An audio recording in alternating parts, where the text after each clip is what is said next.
graça e a paz do Senhor Jesus Cristo, paz do Senhor Jesus Cristo, que Ele te abençoe, nos conduza na transmissão desta ministração desta tarde. Neste momento eu convido você a uma palavra de oração.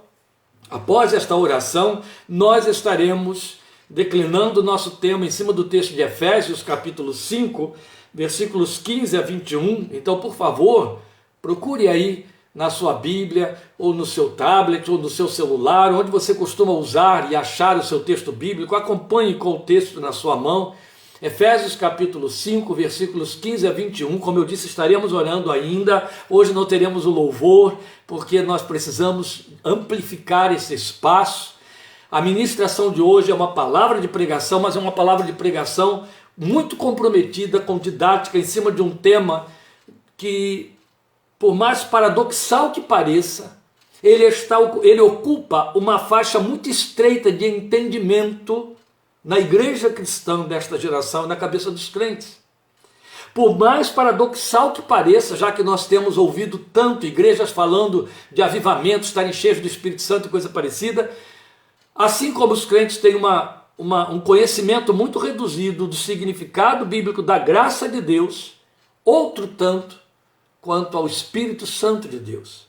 A pessoa e a obra do Espírito Santo de Deus na minha vida, na sua vida, em nossa confissão. Por esta razão, eu convido você a participar desta ministração, uma taça do Espírito, e vou orar para que Deus nos abençoe de maneira que não haja nenhum impedimento, nenhuma interferência, nenhum filtro entre nós e a revelação da palavra do Senhor, porque eu tenho consciência da importância dela para a nossa fé, para a nossa confissão, para a nossa vida espiritual. Então eu espero no Senhor que pela sua infinita misericórdia nós estejamos juntos aqui ao longo deste tempo, e depois desta ministração você saia se sentindo muito comprometido, tomando posição diante de Deus e levando respostas que o Espírito de Deus precisa sobre a palavra que você está ouvindo. Obrigado por sua companhia, sua presença e participação aqui conosco nesta tarde. Deus nos abençoe a todos. Vamos falar com Deus e em seguida ler o texto da palavra do Senhor.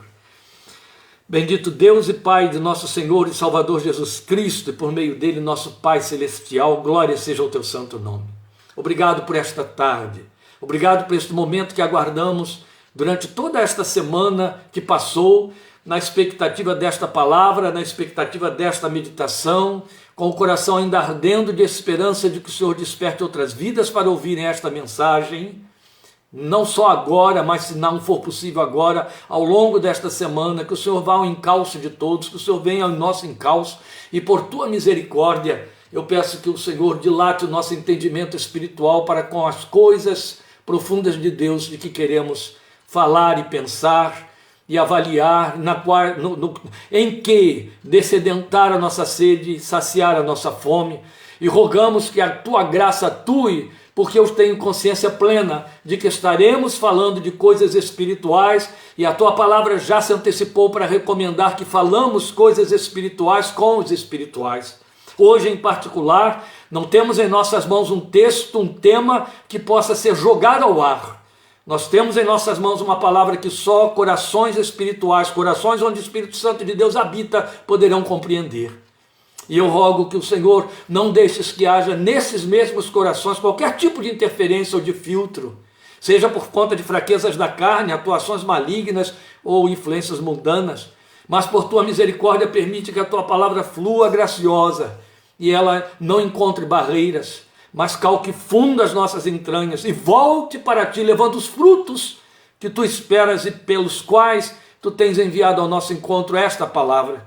Ó Deus, na tua misericórdia, considera quanto necessitamos do agir do teu Espírito nesta ministração, e considera nossa fragilidade, nossa pequenez e a abundância da tua graça, na qual descansamos e podemos confiar para receber esta palavra do Senhor. Confio em ti e rogo que na tua misericórdia nos fales de perto, para o louvor de tua santa glória, em nome de Cristo Jesus, Senhor. Amém. Amém. Agora sim, meus queridos, Efésios capítulo 5, versículos 15 a 21, por favor, nos acompanhe na leitura do texto. Eu estarei lendo na Nova Versão Internacional, e à medida que for necessário, eu vou fazer transições, composição com as versões mais antigas que são mais comumente usadas, especialmente porque há pontos aqui na leitura deste texto que são muito elucidativos, e aí é importante jogar com versões variadas para dirimir qualquer dúvida. Então vamos ouvir a leitura e acompanhar em Efésios 5, de 15 a 21. Tenham cuidado com a maneira como vocês vivem. A ênfase aqui na nova versão internacional é mais forte. Tenham cuidado com a maneira como vocês vivem. Que não seja como insensatos, mas como sábios, aproveitando ao máximo cada oportunidade ou remindo o tempo, como você tem na sua versão. Porque os dias são maus. Portanto, não sejam insensatos, é um reforço, mas procurem compreender qual é a vontade do Senhor. Não se embriaguem com vinho que leva à libertinagem ou no qual há dissolução. Eu prefiro, como está aqui na minha versão, o vinho leva à libertinagem. Não se embriaguem com vinho, o qual que leva à libertinagem. O que leva à libertinagem? A embriaguez. Não se embriaguem com vinho que leva à libertinagem, mas deixem-se encher pelo Espírito. Daí nosso tema, uma taça do Espírito. Acho que você já entendeu. Mas deixem-se encher pelo Espírito, vírgula. Por que eu estou dizendo aqui vírgula? Para mostrar a você que ele dá uma sequência para mostrar, para dizer, ensinar a mim e a você como é que se pode se deixar encher pelo Espírito. A sua versão diz assim: enchei-vos do Espírito. A colocação gramatical original é esta que eu li na nova versão internacional. É por demais importante a gente frisar isso, porque este versículo 18 é o eixo do nosso texto, meus queridos. E ele precisa ser lido tal como Paulo pensou e o Espírito de Deus ditou para que ele escrevesse.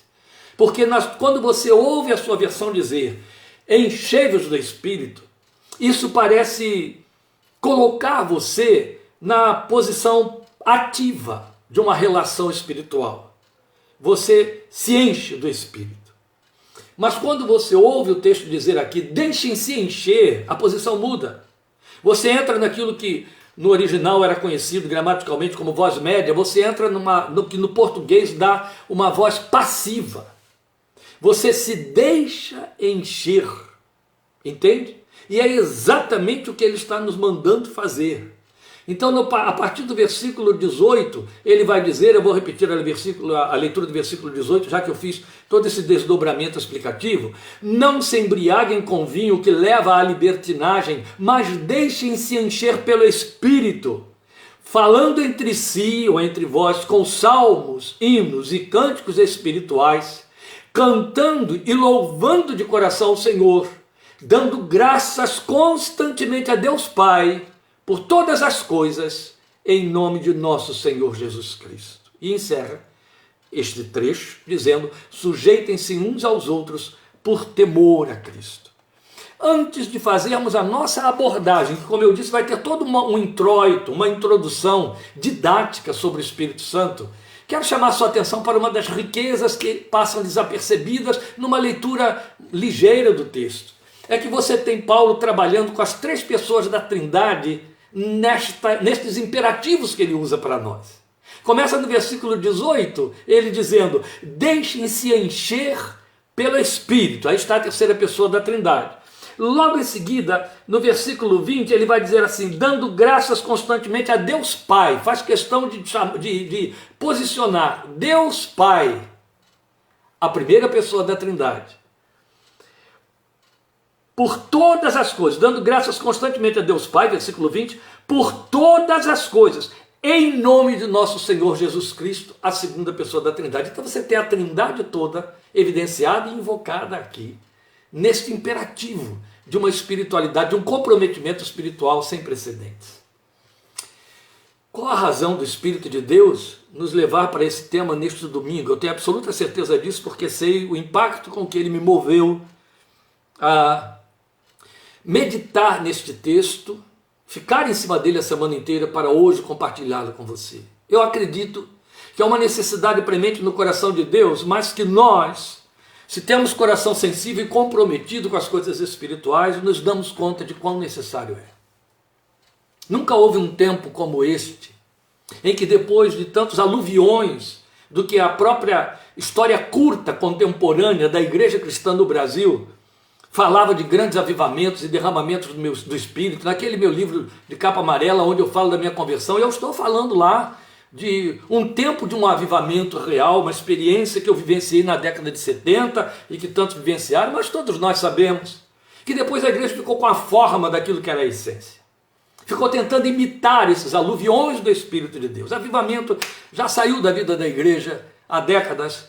Ou seja, como alguém já metaforizou, muito bem colocado na experiência de Eliseu, que queria, profeta, querendo ampliar o espaço para fazer um seminário, ele colocou lá os seus auxiliares cortando lenha, e um deles, que pegou o machado emprestado, perdeu o ferro do machado e ficou só com o cabo na mão e aflito. Vocês lembram da história? Eliseu foi lá e fez o ferro flutuar, vir à tona, tudo se resolveu. E alguém metaforizando isso trabalhou muito bem dizendo: a igreja perdeu o ferro do Espírito e ficou cortando com cabo e não se deu conta.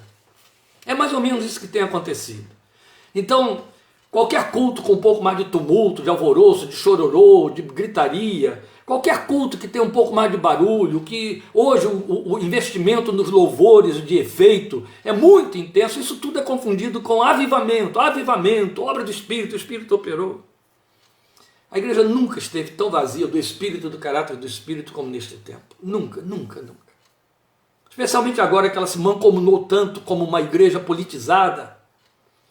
Ela nunca ficou tão mundana, tão apaixonada pelas questões mundanas e terrenas, bem longe da orientação de Paulo em Colossenses 3:1, quando ele diz: pensem nas coisas do alto e não nas que são da terra. Eu quero trazer à nossa consciência espiritual a pessoa e a habitação do Espírito Santo em nós. E a colocação é exatamente essa: quero trazer a consciência espiritual nossa, o lugar da pessoa do Espírito Santo, o seu lugar e a sua habitação, mas também como pessoa. Qual é a sua função na vida do crente, na igreja?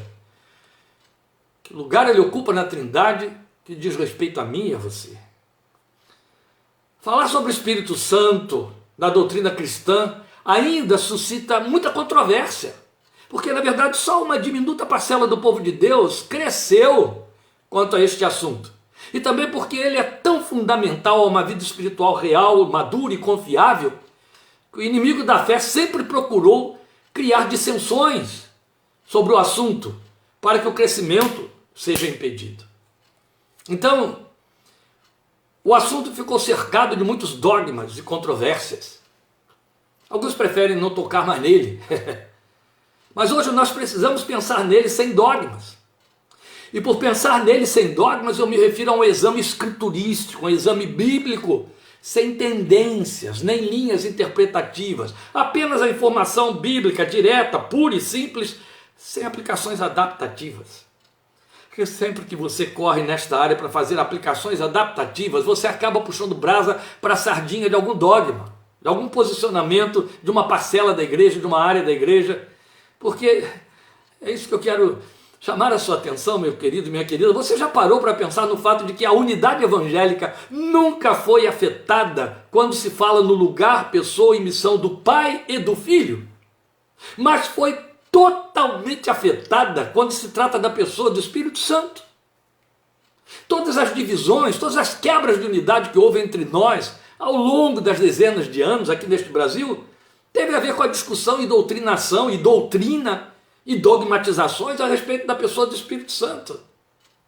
Por isso é um ponto muito sério para pensar. Isso é motivo para pensarmos nele e não para evitarmos falar sobre ele. Alguns preferem nem tocar no assunto. Veja, esse texto de Efésios capítulo 5, que eu acabei de ler aqui, esse trecho aí, dos versículos 15 a 21, esse trecho é uma introdução que o apóstolo Paulo faz em caráter exortativo, porque aqui nós temos imperativos apostólicos, uma exortação apostólica. Ele faz então uma introdução a uma série de comportamentos interrelacionais, de forma generalizada, dos crentes entre nós, né, os crentes entre si e com os demais. E comportamentos que só podem ocorrer, como proposto pelo apóstolo Paulo, sob as condições de uma vida cheia do Espírito Santo. Só naquelas condições. E aí é o que você tem decorrente dos versículos 22 até o capítulo 6, versículo 9 aqui de Efésios. Então a introdução está nos versículos 15 a 21. Ele então introduz a argumentação que ele vai fazer, que nós não vamos abordar, a partir do versículo 22 do capítulo 5 e vai com ela até o capítulo 6, versículo 9.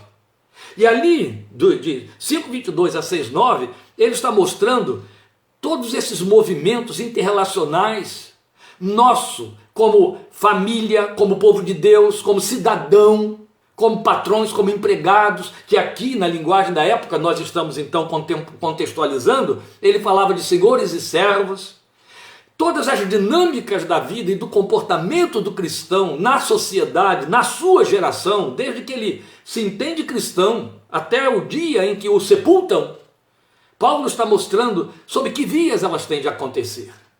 E aí mostra que para que ocorram, ele então prepara os ouvintes, os seus leitores, os crentes de Éfeso e a igreja em geral, para entender que para que ocorram daquela maneira, eles precisam dar atenção às exortações que ele apresenta na introdução, que é o que vamos fazer, versículos 15 a 21. Então, antes de examinarmos essa introdução textual, esse trecho aí de 15 a 21 do capítulo 5, que vai ser o corpo da nossa meditação hoje, alguns pontos se tornam primordiais para nós pensarmos sobre a pessoa e a obra do Espírito Santo de Deus em nossa vida cristã.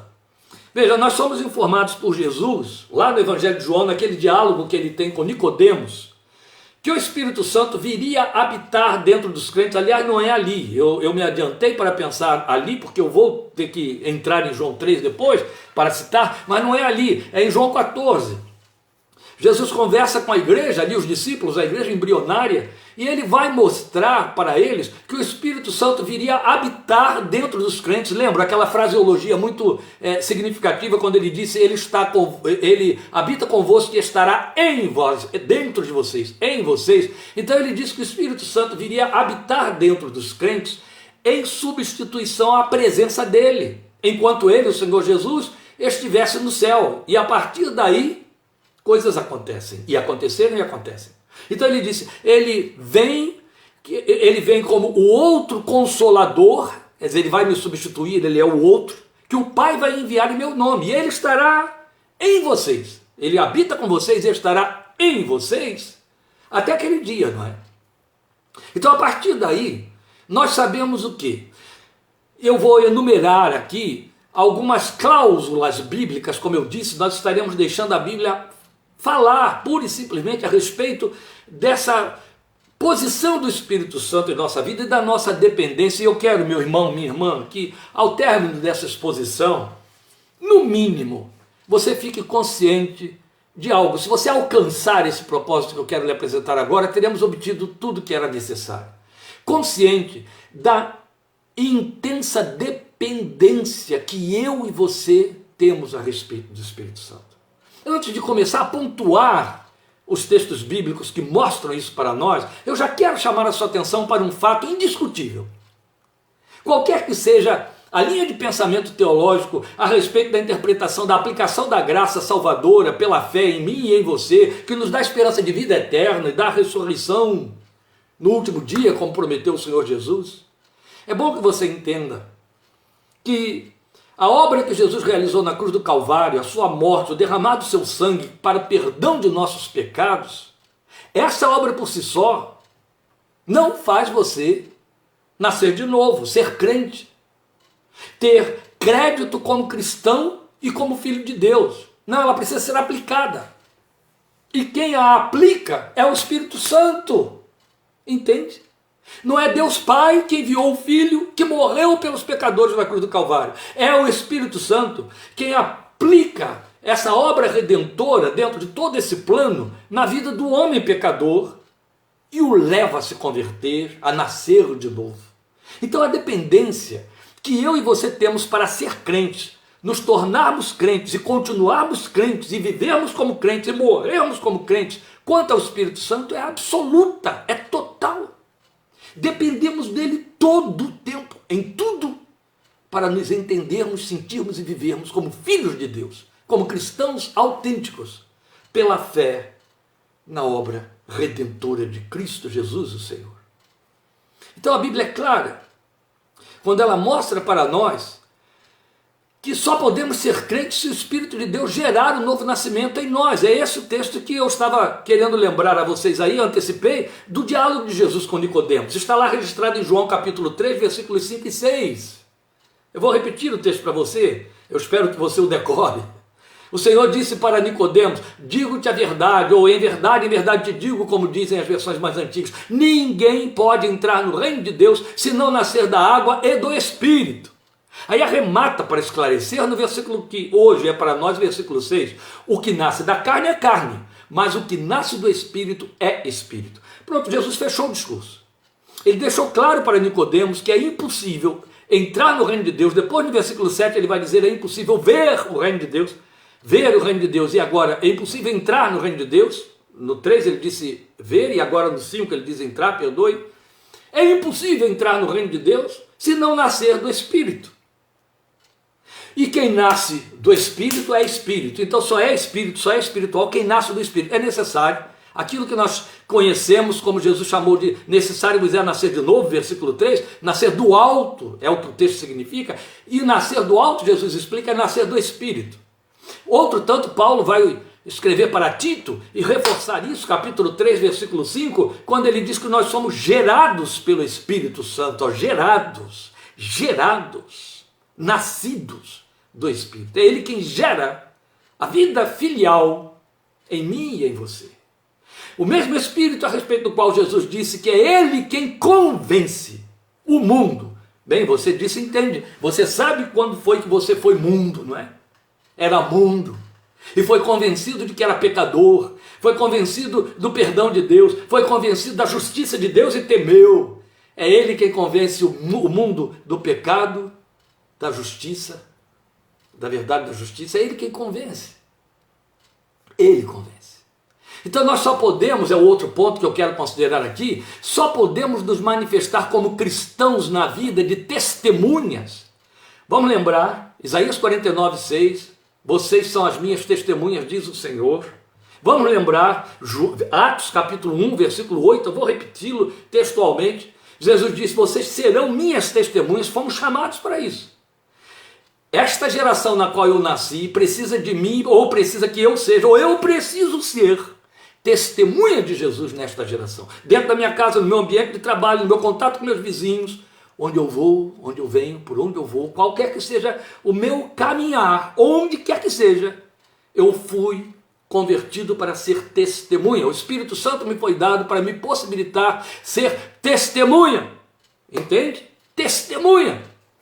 Então, meus amados, só podemos nos manifestar como cristãos na vida de testemunhas se Ele, o Espírito Santo, nos encher com esse poder que cria em nós a essência de testemunhas. Foi exatamente o que Jesus disse. E o que quer dizer essência de testemunhas? Vidas identificadas com Cristo, amém? Vidas identificadas com Cristo, este é o significado de testemunha. Testemunha não é quem sai por aí falando, dizendo, informando, não. Testemunha é quem traz na cara, no corpo, como diz Paulo, as marcas de que pertence a Ele. Testemunha é quem está identificado com Ele, não é quem se simpatiza, é quem está nele, não é quem está com Ele. Já temos desenvolvido isso aqui em outras oportunidades. Então observe, foi exatamente o que Jesus garantiu para nós em Atos 1:8. Mas vocês receberão poder ao descer sobre vocês o Espírito Santo e serão minhas testemunhas. Ou seja, depois que o Espírito Santo descer sobre vocês, serão minhas testemunhas. O Espírito Santo habita em você, do contrário, você não é crente, e uma vez que ele habita em você, você é testemunha. Ele habita para que você seja testemunha. Outro ponto elucidativo: somente somos considerados e também somente podemos experimentar a vida de filhos de Deus, a experiência filial, se o Espírito Santo de Deus nos capacitar com esse caráter filial. Eu vou dar a você 2 textos altamente significativos que deixam isso claro para não ter discussão aqui. Um deles é Romanos 8,15. O apóstolo Paulo diz ali: pois vocês não receberam um espírito que os escravize para novamente temerem. para viverem debaixo de medo ou servidão, mas receberam o Espírito que os torna filhos por adoção. Preciso repetir. Mas receberam o Espírito que os torna filhos e filhas por adoção. E por meio dele, porque vocês o receberam e ele habita em vocês, capacitando-os a serem filhos, por meio deles, nós clamamos, Abba, vírgula, tradução, Pai.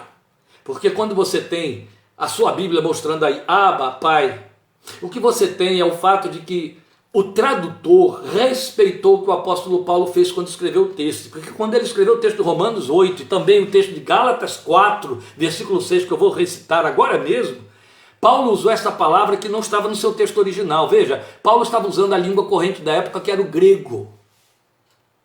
Abba é a palavra que significa pai, tirada do aramaico.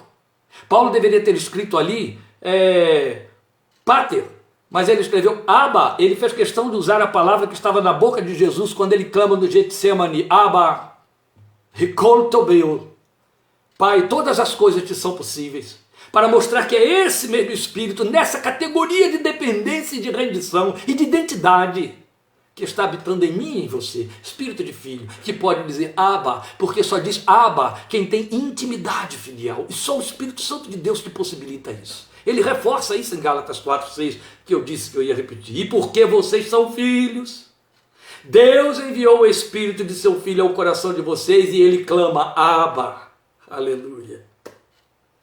Só o Espírito de Deus te possibilita ser filho de Deus, aplicando o sangue redentor de Jesus sobre a sua fé, sua vida.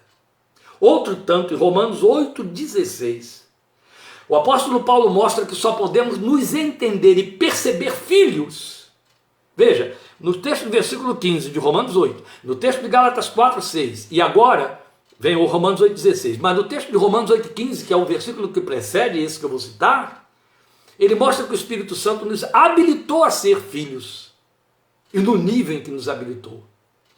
Ele completa no versículo 16 dizendo, e o mesmo Espírito testifica com o nosso espírito de que somos filhos de Deus. Glória a Deus, entende? Não é uma conclusão, uma jactância religiosa, não é o resultado, a resolução de uma equação dogmática que me leva a entender, eu sou filho de Deus. Eu sou filho de Deus porque eu sou membro da igreja evangélica, não sei das quantas.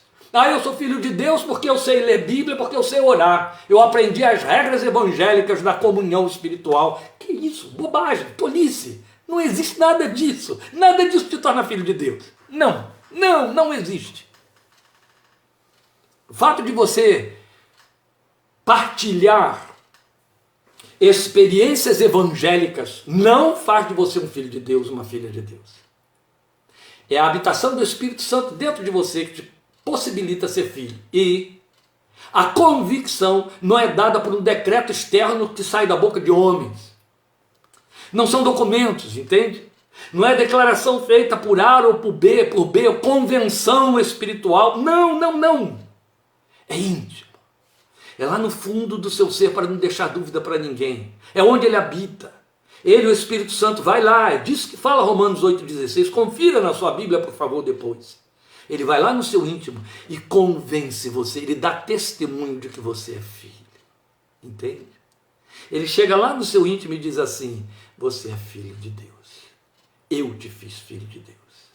Quando as tentações vêm, quando as fraquezas se avolumam, quando o dedo se impõe em riste sobre você para negar a sua filiação divina, como Satanás teve a ousadia de pretender fazer com Jesus, se tu és o Filho de Deus, o Espírito Santo corre para dizer a você, se ele habita em você, ele vai dizer a você, não.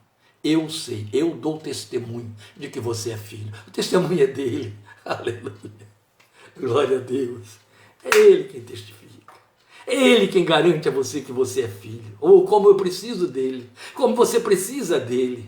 Especialmente por causa dos tempos de tribulação e de aflição.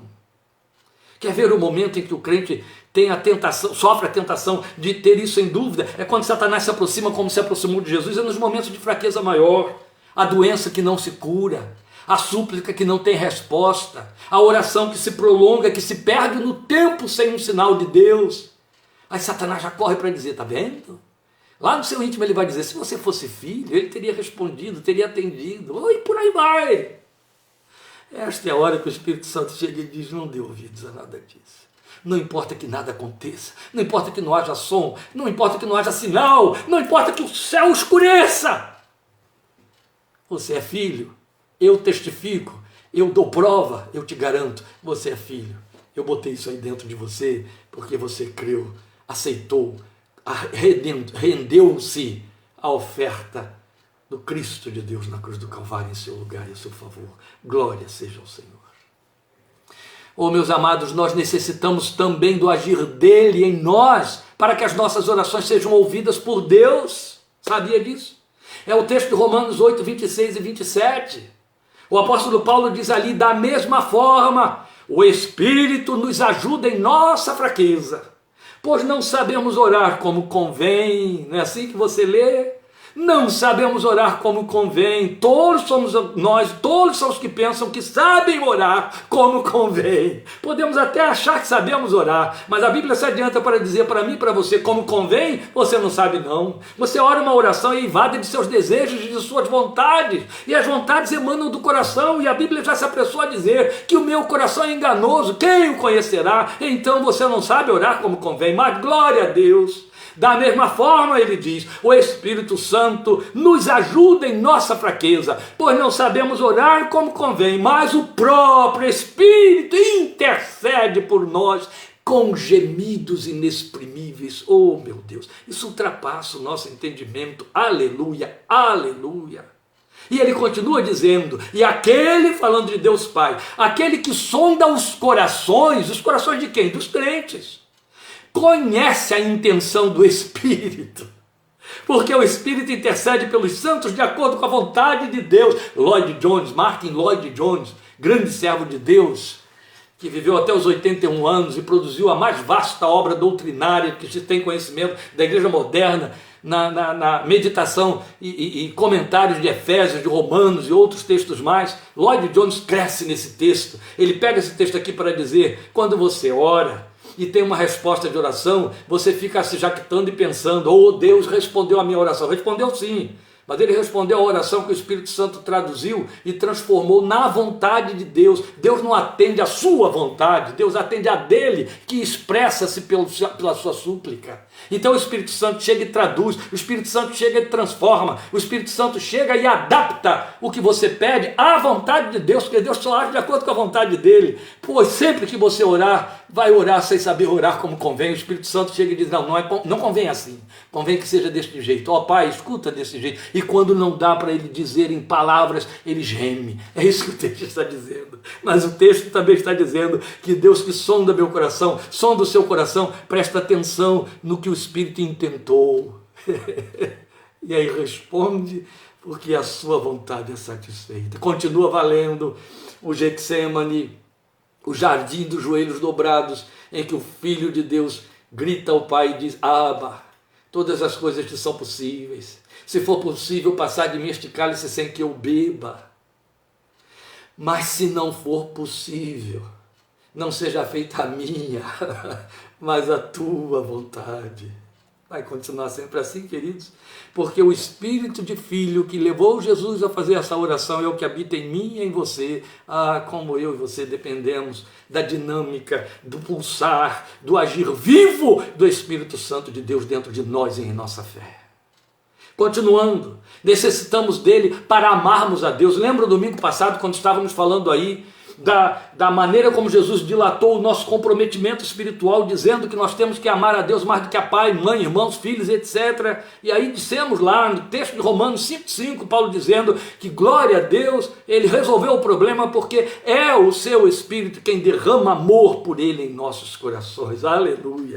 Paulo diz isso, e a esperança não nos decepciona, é o texto de Romanos 5,5, porque Deus derramou o seu amor em nossos corações por meio do Espírito Santo que ele nos concedeu. Bendito Espírito de Deus. Necessitamos do agir dele para compreendermos as Escrituras como quem ouve a voz de Deus, como palavra de Deus, e não mera letra vazia ou um livro de filosofia religiosa. Não. Jesus foi quem disse isso, está lá em João 16,13. Mas quando o Espírito da verdade vier, ele guiará vocês a toda a verdade, ele disse. Não vai falar de si mesmo, ele vai falar apenas o que ele ouvir e vai anunciar a vocês o que está por vir. É ele quem nos guia a toda a verdade. Como precisamos dele para compreender as Escrituras, para traduzi-las, para captar nela a voz do Senhor eterno, do Pai Celestial falando ao nosso coração. É o Espírito Santo quem traduz a palavra para nós, da mesma maneira como ele traduz a nossa oração para Deus. Em outras palavras, ele traduz a nossa palavra para Deus Pai, ele traduz a palavra de Deus Pai para a compreensão do nosso espírito. Bendito Espírito de Deus! Como necessitamos dele. Necessitamos do agir dele para confessarmos e vivermos Jesus como Senhor em nossas vidas. E aqui fecha-se o ciclo. Paulo diz isso em 1 Coríntios 12:3. Pouca gente atenta para isso. Paulo diz: ninguém pode dizer Jesus é Senhor, a não ser pelo Espírito Santo. Opa! Vamos lembrar que essa é a condição para sermos salvos. Vamos lembrar o que Paulo disse em Romanos 8:9. Paulo diz em Romanos 8:9 que se confessarmos, se crermos, se nós confessarmos a Jesus como Senhor em nossos corações, seremos salvos. Se com a tua boca confessares a Jesus como Senhor e no teu coração creres, tu serás salvo. Paulo está dizendo agora em 1 Coríntios 12:3 que essa confissão de Jesus como Senhor só é possível se o Espírito de Deus me mover a ela. Só Ele nos capacita a fazer a confissão do senhorio de Cristo. Como precisamos dele? Precisamos dele simplesmente para ser crentes. E o outro tanto, para continuarmos crentes. Depois você vai ter Efésios 1:13-14, onde o apóstolo Paulo mostra para nós que o Espírito de Deus é a garantia da nossa perseverança na vida cristã até o fim. Está lá. Quando vocês ouviram e creram na palavra da verdade, o evangelho que os salvou, vocês foram selados em Cristo com o Espírito Santo da promessa, que é a garantia de nossa herança até a redenção daqueles que pertencem a Deus para o louvor da sua glória. A nossa perseverança depende dele. É ele quem nos faz ser e continuar sendo crentes até o fim dos nossos dias. Aleluia! E mais, necessitamos dele para não vivermos no nível da carne, da natureza adâmica, ou seja, para sermos santificados e não vivermos como quem é inimigo de Deus. Opa! É a linguagem de Paulo em Gálatas 5,16, que é uma exortação. Por isso eu lhes digo, vivam pelo Espírito e de modo nenhum satisfarão os desejos da carne. Gálatas 5,16, aponte isso na sua Bíblia. Vivam pelo Espírito e de modo nenhum satisfarão os desejos da carne. Opa! Como eu dependo dele para a santificação pessoal. E como a santificação pessoal é necessária, porque do contrário somos reputados por amigos do mundo e automaticamente inimigos de Deus, é o que a Bíblia diz. E a santificação está diretamente ligada à nossa relação com o reino de Deus em contraponto à nossa relação com o mundo dos homens, o mundo do diabo. Entende? Então há mais. Mas aqui está quanto nos basta, mesmo porque o nosso tempo não permite, para entendermos qual a enorme dimensão de nossa dependência do agir do Espírito Santo de Deus. E aí concluindo, sem ele não há vida cristã em nenhum nível. Sequer ela pode acontecer, quanto mais ser mantida e aprovada. Sem ele não há crentes. Só isso. Posto isto, nós poderíamos decidir descansadamente que então ele opera tudo o que necessitamos e que quanto a nós é bastante crer em Cristo, e tudo isso se realiza automaticamente, sem nenhuma participação de nossa parte.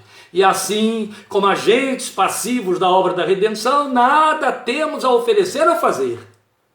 É assim que um bom número de crentes incautos preferem entender e viver ao que Bonhoeffer chama de graça barata, aquela que não põe ninguém no céu. Põe na igreja, mas no céu não põe.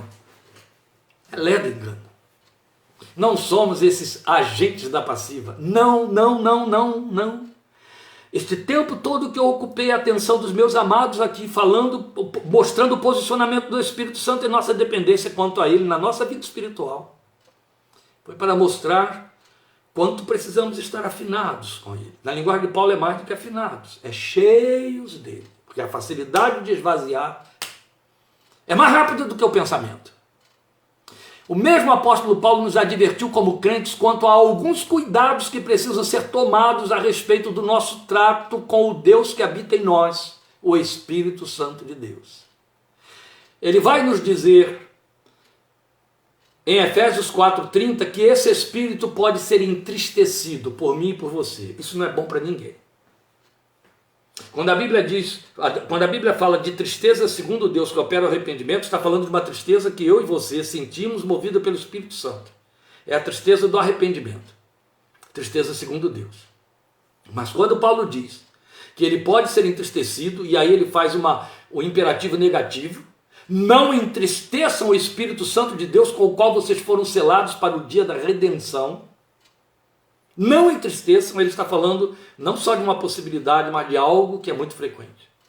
Porque entristecer o Espírito de Deus é ir na contramão do que ele faz e quer fazer em mim e em você. Depois ele vai dizer algo muito mais sério, muito mais comprometedor em 1 Tessalonicenses 5,19. Outra possibilidade que tem que pôr em alerta a mim e a você quanto ao nosso trato com o Espírito Santo. Ele diz, não apaguem o Espírito. E por apagar o Espírito ele não está dizendo, façam com que o seu culto, sua reunião de oração seja espicaçada de tumulto, de alvoroço, de sentimentalismo, de emoções. Não. O Espírito de Deus tem uma função principal de ficar aqui dentro de mim e de você, testificando que somos filhos, mas também nos dando consciência de pecado, do mundo, da carne e do diabo. Paulo diz que se eu dou atenção, está em Romanos capítulo 6, se eu dou atenção a ele, eu vivo. Mas se eu dou atenção à carne, porque os dois estão em militância dentro de mim, aí é Gálatas 5, carne milita contra o Espírito, e o Espírito contra a carne, ele está falando do Espírito de Deus dentro de nós. Se eu dou atenção à carne, ela prevalece e eu caminho para a morte. Esta é a linguagem. O que ele está falando sobre apagar é quando eu vou parando de ouvir o Espírito de Deus, eu não o alimento e vou me tornando insensível a ele. Insensível a ele. Daqui a pouco, todas as sinalizações que ele passa eu não percebo mais. Ele está apagado dentro de mim. Isso não tem a ver com a vida eterna, mas tem a ver com a vida aqui neste mundo, que produz colheitas. E esvaziamento, que não é bom para ninguém.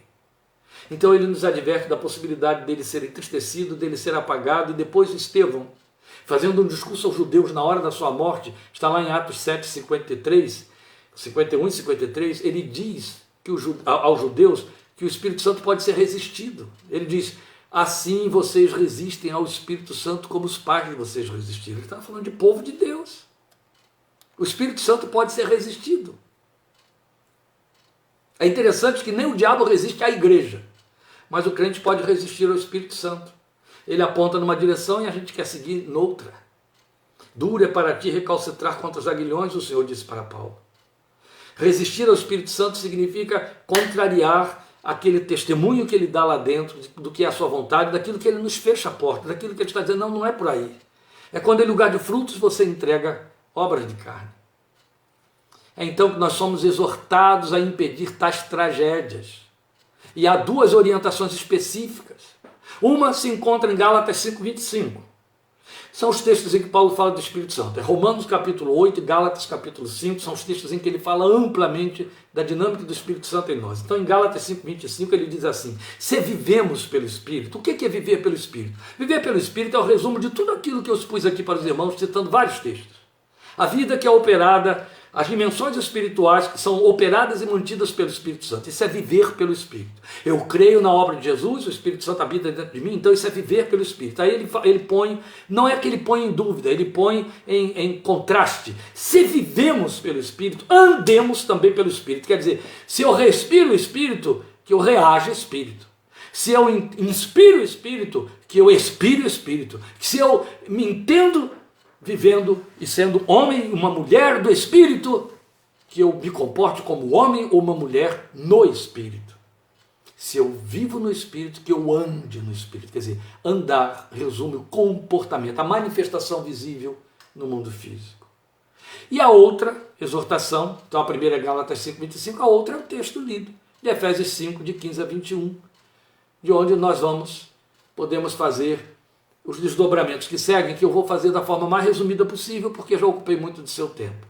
Veja, o texto que você tem de 15 a 17, eu vou voltar a ele. Tenham cuidado com a maneira como vocês vivem, que não seja como insensatos, mas como sábios, remindo os tempos, porque os dias são maus.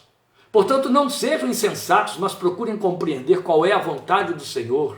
Aqui está um passo. O que ele está dizendo? Importa não sermos insensatos. Como é que eu mantenho a minha vida espiritual, o Espírito Santo ativo e equilibrado dentro de mim? Como é que eu faço isso? O que ele está dizendo? Que eu não seja insensato. É isso que ele está dizendo. Isso se explica e se desdobra em ser sábio. Está aí no texto, entende? Remir o tempo e compreender a vontade do Senhor Jesus. É isso. Então isso fala de uma vida espiritual atuante, participativa, comprometida. Logo, não há lugar para ser um crente nominal. Eu vou repetir. O que significa ser sábio, remir o tempo e compreender a vontade do Senhor Jesus? Essas coisas só é possível com uma vida de fé. Crente. Só tem que ser crente. Crente nessa palavra, deixando essa palavra ser o manual de guia da vida. Sabendo que o espaço, o tempo que temos, está comprometido com o reino de Deus. E daí, automaticamente, vamos compreender a vontade do Senhor, o Espírito de Deus está lá, do Senhor Jesus está lá dentro, testificando disso. Então isso fala de uma vida espiritual que é atuante. Ela é participativa, ela está comprometida, ela não é frequentadora de igrejas e de cultos. É muito fácil fazer esse tipo de mudança. Eu tomo carona na agenda que o outro prepara para mim, e aí eu me entendo crente atuante. Eu reduzo a minha espiritualidade a momentos de culto. Isso é empobrecer demais, meus queridos. Demais. Se ser crente significa realizar atos de culto, eu não preciso do Espírito Santo, eu só preciso de um pastor, de um líder, de um missionário, uma missionária, de alguém que avive um agrupamento. Não é só. Basta que eu então reduza, como querem alguns que se entendem cristãos, a minha espiritualidade a um ritual uma vez por semana, de 1 horinha. Vou ali, descarrego minhas culpas, saio pretensamente perdoado, aliviado, e me entendo cristão para minutos depois estar vivendo de forma desbragada segundo meu próprio querer, vivendo para mim mesmo. Não. Ser crente é ter uma vida espiritual atuante, participativa, ela está comprometida de segunda a domingo, todas as horas do dia. Não existe essa dicotomia para o crente entre vida devocional e vida temporal. Não existe. A minha vida temporal tem que ser um culto. Minha vida profissional tem que ser um culto. Do contrário, não vai se cumprir, não é verdade na nossa vida. Romanos 14:7, nenhum de nós vive para si. Porque se eu não vivo para mim, eu também não morro para mim, mas se eu vivo para mim, eu morro para mim. Então não há lugar para ser um crente nominal. Esse que tem o nome lá registrado na igreja e se identifica. Eu me lembro, eu sei que com isso eu gasto tempo, mas eu preciso ilustrar essas coisas. Eu me lembro de uma certa vez, foi quando nasceu Areli, e Lília estava ainda internada na Santa Casa de Rio Claro, e é evidente, né, que eu fui lá para poder ver e conhecer a minha filhinha que tinha acabado de nascer.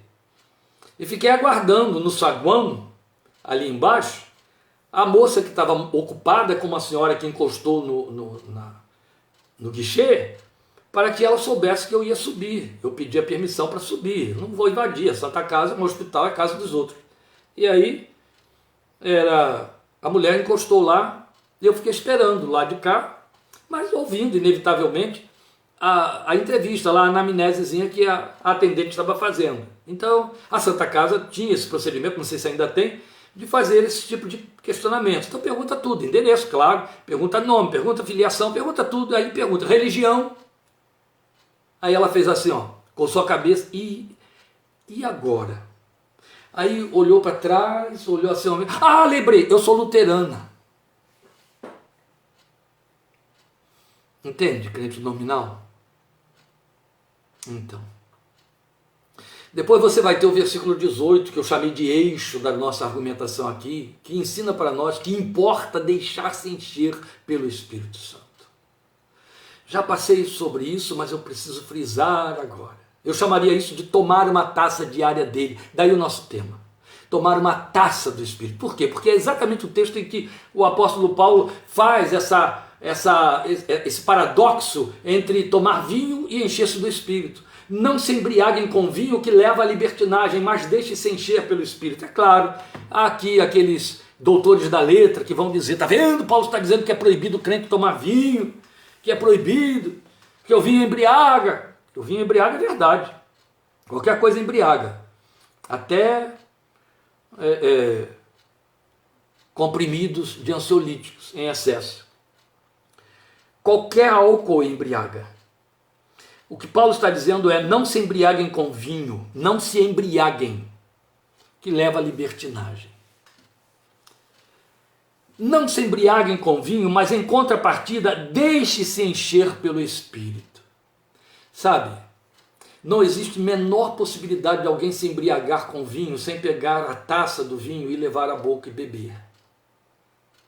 Porque ninguém pode engolir garrafas de vinho à força. Vai se entalar, vai se engasgar. Não existe. Se existir, é uma exceção a toda e qualquer regra. Para você se embriagar com vinho, você tem que tomar várias taças. Dependendo do vinho, né? Você pode tomar 2 taças e ficar embriagado, meia taça e ficar embriagado. Tudo depende dos seus canais nicotínicos aí no seu cérebro, quanto eles estão abertos ou fechados, como eles vão reagir à droga que vai entrar. Porque o álcool é uma droga. A questão da quantidade, que também tem a ver com o trabalho do fígado, etc. Não vou entrar aqui nessas áreas, eu não estou aqui falando para um auditório científico. Mas eu quero mostrar a você que, para você se embriagar com vinho, você tem que levar várias taças à boca, ou uma taça. É claro, eu conheço um amigo meu que quando ele pega uma taça de vinho na mão, se ele derrubar uma garrafa, ele enche aquela taça, que ela é gigantesca, é desse tamanho, né? Então, uma taça já ocupa uma garrafa inteira de 750 ml. Então, ele não precisa de 2 taças. Mas, volta à carga. Para você se embriagar com vinho, você tem que minimamente, já que não devemos falar em taça, tomar várias vezes aquele vinho. Pelo menos mais de uma vez você vai tomar, para chegar ao estado de embriaguez. Paulo então faz um contraponto, ele diz, em lugar de se embriagar com vinho, embriague-se do Espírito. Porque a linguagem não se embriaga, o que está dizendo é, você não se encha de vinho, não fique se enchendo, porque ele vai usar o verbo encher. Em lugar de se encher de vinho, encha-se do Espírito. Então o que ele está dizendo é, em lugar de se embriagar com vinho, embriague-se com o Espírito. Ai pastor, não é uma linguagem grosseira? Não, foi Paulo que usou, inspirado pelo Espírito Santo de Deus. Porque na verdade a embriaguez fala de perda de sobriedade.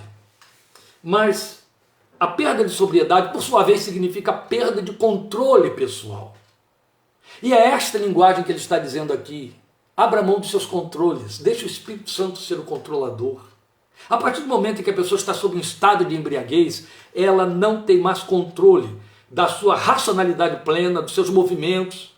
O cerebelo está tão afetado que também há deslocamentos motores, há desconexão motora. Tudo isso. Paulo está sem dificuldade alguma empregando essa imagem para dizer, deixa que isso te aconteça pelo Espírito. Ele não está falando de você sair pela rua aí como um louco, que as pessoas entendem que está tomado do Espírito, foi arrebatado. Não, cuidado com isso. O que ele está dizendo é, deixa que o Espírito seja o controlador, aquele que vai ditar suas emoções, aquele que vai ditar o seu comportamento, aquele que vai ditar a sua forma de ir e de vir, aquele que vai te fazer sair andando como Jacó do Val de Jaboque, capengando, entende? Capengando, porque está fazendo um andar que outros não têm. Em outras palavras, o que ele está dizendo é, em lugar de ficar tomando as taças de vinho, tome as taças do Espírito, tome muitas taças, tome várias taças. Se uma taça te embriagar, tome uma. Se 2 taças te embriagam, tome 2. Se você precisa de 3, tome 3. Mas enche-se do Espírito. Deixe entrar, deixe encher. É o que ele está dizendo aí. E importa deixar-se encher pelo Espírito Santo. Tomar no mínimo uma taça diária dele, para aplicarmos então essa comparação que ele faz aí. Tomar uma taça diária dele nos remete ao Salmo 23, onde Davi diz ali com toda a ênfase: unges a minha cabeça com óleo, o meu cálice transborda. É isso que Deus tem, a minha taça transborda. O que Deus tem para você é a taça transbordando do Espírito Santo. Eu não estou falando daqueles momentos de crise espiritual, que são pertinentes, que são muito importantes. Lloyd Jones pega aquele texto de Romanos 8,16 para dizer que esse testemunho interno do Espírito Santo, de que somos filhos, é um momento em que a gente explode por uma efusão do Espírito Santo. Eu não estou nem falando de efusão, eu estou falando do fato de que você, tanto quanto algumas pessoas, têm necessidade de taças de vinho para se sentirem ativas, para relaxar, para pensar melhor, para ficar alegrinho. Dependa do Espírito Santo para que estas coisas se manifestem na sua vida. É isso que ele está dizendo. Tome a taça do Espírito para que você tenha efeitos espirituais equivalentes. Só que ele não para por aí, porque ele vai nos ensinar como isto de fato é possível. E aqui eu vou ocupar um pouquinho mais do seu tempo antes de completar essa hora inteira que eu já estou ocupando você. Eu disse que hoje nem teríamos louvor para que eu não fosse interrompido, não houvesse concorrência com o tempo. Veja, importa abrir espaço para ele. Porque quando o texto diz deixe-se encher, subentende, nós subentendemos, Paulo não está subentendendo nada, Paulo está afirmando. Quando ele diz deixe-se encher, o que ele está dizendo é que o Espírito Santo está tão pronto, está tão intensamente querendo entrar, ocupar os espaços, que só você impede. Entende? É como se ele empurrasse a porta, tal como Jesus disse à igreja de Laodiceia: estou à porta e bato, se alguém ouvir a minha voz e abrir a porta, eu vou entrar. É isso. O Espírito Santo está querendo, pulsando ali, querendo tomar conta e dizendo: deixa eu tomar conta, deixa eu tomar conta, deixa eu encher, deixa eu encher. Quando você lê Gálatas 5, em que Paulo faz aquela contraposição entre frutos do Espírito e obras da carne, ele vai nos mostrar que uma forma de você trazer à luz os frutos do Espírito, que quando o Espírito Santo entra dentro de você e habita em você, ele habita completo. Ele não habita trazendo o fruto da paciência, o fruto do amor em um, o fruto da paz em outro, o fruto da alegria em terceiro. Não, ele entra em você com tudo que ele tem. E aí as obras da carne o bloqueiam, impedem, entende? Que esses frutos fluam. Paulo chega e diz: não dê lugar à obra da carne, porque se você não der lugar à obra da carne, o Espírito Santo só flui, ele só flui, ele já está aí dentro, ele só flui, ele vai ocupando os espaços. Deixe-se encher, amém, amém, amém. Importa abrir espaço a ele. Então é quando Paulo transborda de uma sabedoria extraordinária, porque não nos deixa procurando no ar: como é que eu faço, ele explica. É o que você tem nos versículos 19 a 21 do texto, veja aí. Falando, deixe-se encher com o Espírito Santo, falando entre si, entre vocês, com salmos, hinos, cânticos espirituais, cantando e louvando de coração ao Senhor, dando graças constantemente a Deus Pai por todas as coisas, em nome de nosso Senhor Jesus Cristo. Sujeitem-se uns aos outros por temor a Cristo. Você percebe que isso não ocupa um espaço de culto?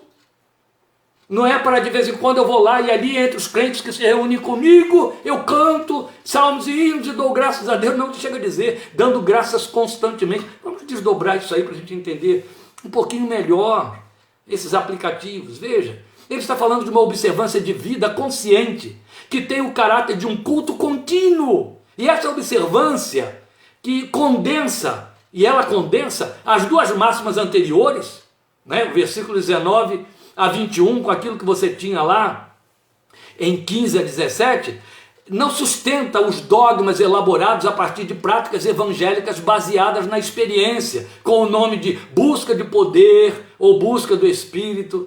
Não aponta para um momento reservado, separado da vida cotidiana e específico, num determinado lugar, no monte para oração, numa noite de vigília, num culto de poder, numa hora e lugar. Não aponta para nada disso, não. Ali você pode até experimentar dons, a efusão do Espírito, que pode acabar no primeiro enfrentamento, 2 minutos depois, quando sair dali. Não, ele está falando de algo que tem a ver com o seu caráter, que é permanente. Não é a efusão de um momento. Não é uma experiência de fenômeno que é como fósforo que acende e depois apaga. Não é isso, não, não. Antes ele está mostrando que é um caminho, é um curso que viabiliza o fluir do Espírito de Deus. E nas palavras do apóstolo Paulo, a possibilidade de nos enchermos dele, tal como alguém que procura numa taça de vinho encher-se dos vapores e efeitos do álcool. Então ele está dizendo, olha só, para que isso ocorra, faça estas coisas. Então em que consistem essas coisas, essa via? Primeiro ele vai falar do conteúdo da voz da testemunha, é o versículo 19. É a fala. É a fala da testemunha. Falando entre si com salmos, hinos e cânticos espirituais. Escrituras. Praxis adoradora. Entendeu? Se contrapondo a quê? Não saia da vossa boca nenhuma palavra torpe, a não ser aquela que produza graça e edifique aqueles que a ouvem.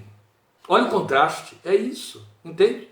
Depois ele vai mostrar do conteúdo da nova vida em Cristo, é o versículo 20, dando graças constantemente a Deus Pai por todas as coisas, em nome de nosso Senhor Jesus Cristo, ações de graças, que se contrapõem a murmurações, queixumes, ingratidão. Ele fala, põe para longe de você toda a gritaria, e etc. Sem falar nas palavras podres de baixo calão. Pode ter certeza. Uma boca que se abre, uma boca crente, que se abre para falar palavrões, palavras baixas de que o mundo se serve, está com o coração cheio do que não presta. Mas do Espírito Santo não está, não. Não existe isso. A boca fala do que o coração está cheio. Foi Jesus quem disse isso. Foi Jesus quem disse isso. Entende? Então, no lugar de murmuração, queixume, ingratidão, gritaria, ações de graças. E em 1 Tessalonicenses 5, a advertência a não apagar o Espírito está atrelada a que vem imediatamente anterior, que nos manda em tudo darmos graça, porque esta é a vontade de Deus em Cristo para conosco. Presta atenção nisso, é muito interessante. Ele aqui está dizendo em Efésios 5:20 que você deve dar graças constantemente a Deus por meio de nosso Senhor Jesus Cristo, em nome de nosso Senhor Jesus Cristo. Lá em Tessalonicenses, quando ele disse, não apague o Espírito, ele disse isso logo depois de ter dito, em tudo deem graças, porque esta é a vontade de Deus para convosco. Então, em outras palavras, se eu não sou um crente que rende graças constante a Deus em todo o tempo, eu posso estar no caminho de apagar o Espírito dentro de mim. Eu abro espaço para o Espírito de Deus na medida em que eu sou grato.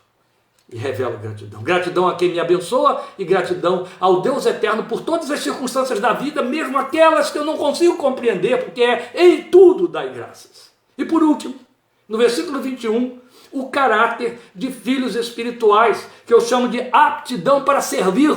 É quando ele diz, sujeitem-se uns aos outros por temor a Cristo. Meus queridos, Paulo está mostrando os caminhos que uma vez abertos o Espírito de Deus flui, e significam, então, em outras palavras, deixar-se encher pelo Espírito. Quando ele diz sujeitem-se uns aos outros no temor de Deus, ele está falando, fiquem aptos para servir. Você não serve se não estiver sujeito, humilde, abaixo. Isso se contrapõe à arrogância, à soberba da vida, à altivez. Eu conheço crentes que só entendem na vida de serem servidos. É trágico, mas é verdade. E usam de um direito, de uma liberdade, de exigir esse serviço que não dá para entender. Paulo diz, não, fique sujeito. Ofereça-se, seja servo. Jesus já disse isso. Quem quiser ser o primeiro entre vós, seja servo dos demais. Alguém diria assim, se eu viver dessa maneira, já é por estar cheio do Espírito. Presta atenção. O apóstolo deixou claro que são vias para essa plenitude. Mas eu posso afirmar uma coisa, que se elas não nos levarem a sermos cheios, sem elas estaremos continuamente vazios dele, irremediavelmente vazios dele, isso é fato. Esse é o seu caminho, o caminho dele, é o trilho por onde ele percorre a vida conosco, é por aí. E aí eu não posso concluir, já tendo ultrapassado aí 6 minutos da sua paciência, sem lançar essa questão aqui para você. Quanto você está disposto ou disposta a pagar por uma taça do Espírito Santo no seu dia a dia? Eu estava no mercado sexta-feira, tive que ir lá e tive que comprar um determinado material e havia uma adega enorme na minha frente. Mas as garrafas de vinho deitadas, as primeiras, as que ficavam logo de cara para os fregueses que passavam por ali, estavam todas elas deitadas de forma bem insinuante, atraente, mas com uma placa, várias placas, que iam declinando os valores, o custo de cada uma, ao longo da prateleira. Eu me dei o trabalho de ver uma por uma, porque o que me chamou a atenção foi o custo, o preço. Eu estou falando de um supermercado de departamento, sabe? Desse onde você compra cenoura, tomate, mas também compra as outras coisas, e lá tinha uma adega. E as primeiras que me chamaram a atenção foram as que custavam 599,99. Depois tinha 399,99. Depois tinha 299,99. E assim iam descendo. Aí eu fiquei pensando, cada uma delas tinha 750 ml. Eu fiquei pensando que se aquilo está ali sendo oferecido e vendido é porque tem quem compre. Não, tem quem compre garrafas que custam muito mais. Incomparavelmente mais. Eu lembro de um determinado país, nós estávamos na mesa do almoço e uma pessoa querida nossa perguntou ao gerente do restaurante onde estávamos, qual é o bom vinho que você tem aí? Ele pegou e disse, qualquer um. Eu tenho de 2.000 euros a 100 euros. O senhor escolha. Cada uma dessas garrafas, 2.000 euros, 599, tem 750 ml. Uma taça normal de vinho pega 100 ml. Uma normal. Então, 7 vezes a pessoa teria que tomar a taça para poder esvaziar uma garrafa. Cada taça de 100 ml seria você pegar esses 799 e dividir por 7. Cada taça custaria 100 ml. Percebe? Como as pessoas jogam dinheiro, e eu não estou falando apenas dos bebuns ou dos que são amantes do vinho, dos que são... Não. Eu estou falando de forma geral na vida, porque o vinho aqui ele não vai representar apenas uma bebida. Paulo está trabalhando com o vinho para falar da questão da embriaguez e do controle que ele exerce. Mas as pessoas se embriagam por excesso de consumo de muitas outras coisas que nem álcool tem. Se embriagam por excesso de consumo de roupa, de carro, de calçado, e por aí vai. De desperdício de tempo, e outras coisas mais, por exemplo, aquelas que são bem vis, também, e que custam caro. Quanto mais atraentes, mais caras são. A pergunta continua valendo. Quanto você está disposto ou disposta a pagar por uma taça do Espírito Santo no seu dia a dia? Tem um preço, tem um preço. Você acabou de ler o preço, está aí nos versículos 19 a 21 de Efésios capítulo 5. Depois de uma ação de graças bem elaborada, o salmista perguntou e ele mesmo respondeu, que darei ao Senhor por todos os benefícios que me tem feito? Aí ele responde, tomarei o cálice da salvação, a taça da salvação. A taça da salvação é o Espírito Santo de Deus, aleluia. Procure mudar seu programa de vida, crente. Aprenda a celebrar com o cálice da salvação, uma taça do Espírito Santo de Deus, no mínimo uma taça do Espírito Santo de Deus, minimamente, uma vez ao dia. É melhor do que nenhuma. Encha-se dele, embriague-se dele. Essa embriaguez é lícita, chama-se estar cheio ou cheia do Espírito, e o apóstolo Paulo disse, só deixe que aconteça, deixe-se encher, amém? Deixe-se encher, deixe-se encher. Quanto mais sede você tiver, mais depressa você se encherá dele. Deus te abençoe e te encha do seu Espírito Santo. Que ele encontre lugar para te encher do seu Espírito Santo. Obrigado por sua atenção, paciência. Estejamos juntos em nome de Jesus no próximo domingo, compartilhando aqui a palavra de Deus. Que esta palavra se grave no seu coração. Volte a ouvi-la. Deixe Deus falar com você. Ele está te apelando. Ele quer te encher. Ele quer te fazer um homem, uma mulher, nos quais Ele possa fluir, profundo e abundantemente. A paz do Senhor Jesus para você. Deus te abençoe. Amém.